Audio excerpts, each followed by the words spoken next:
Hello, I'm Pastor Katie, and this is the devotional for Monday, June 14th, 2021.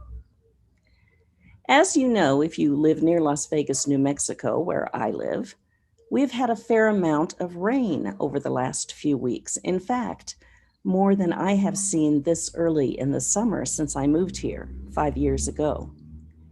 I have been astonished at what has happened in my yard thanks to this rain.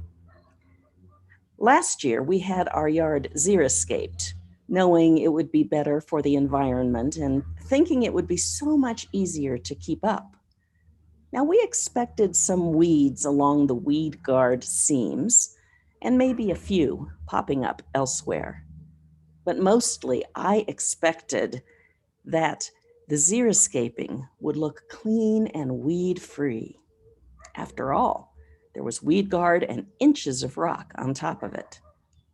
In some places, like where the labyrinth is and on the pathway around the yard, we had used crusher fines, essentially road base, that had been laid and then rolled until it was compact and smooth. But to my astonishment, the weeds started coming up everywhere. Yes, first where there were seams in the weed guard, but also in the labyrinth and the middle of the pathway. We had a veritable forest of weeds that one day were little green points in the rock, and the next were a few inches tall, and the next, well, you get the idea. Let's just say I was thinking we'd need a machete to get through them.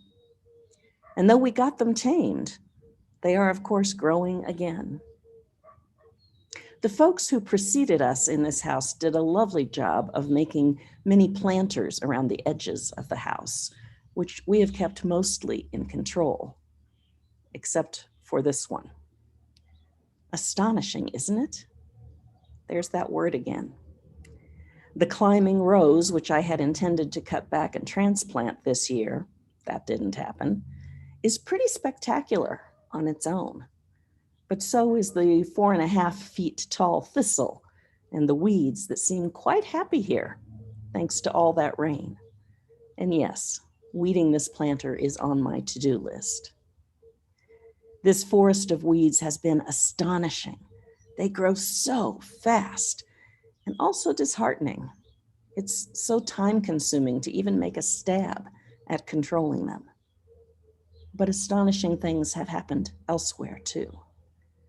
When we moved here, we noticed that there were several rose bushes in the front planters, but until this year, only one has bloomed. This is what a couple of those rose bushes look like now. Until this month, I had no idea what color roses these plants were meant to produce.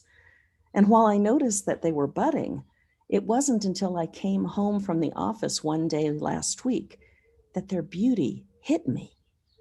They had opened while I was at the church, and as I drove into the driveway, their beauty among the purple sage struck me like a lightning bolt. That's where the word astonish comes from. Did you know that? It's a variant of an old French word that comes from the Latin attonare, to strike with lightning. To be astonished is to be suddenly struck with wonder. My good friend Deb is visiting us for a few days, and she reminded me last night of a Mary Oliver poem that offers in one of its stanzas instructions for living a life.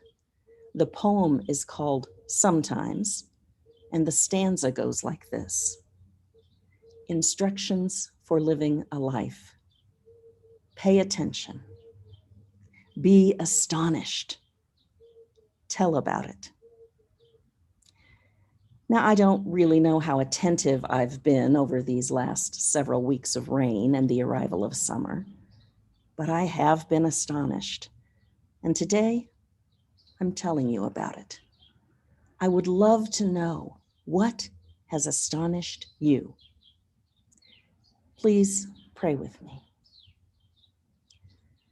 God of surprise and abundance, help us pay attention.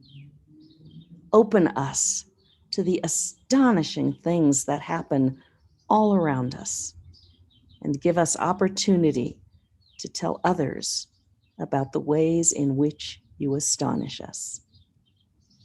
Amen.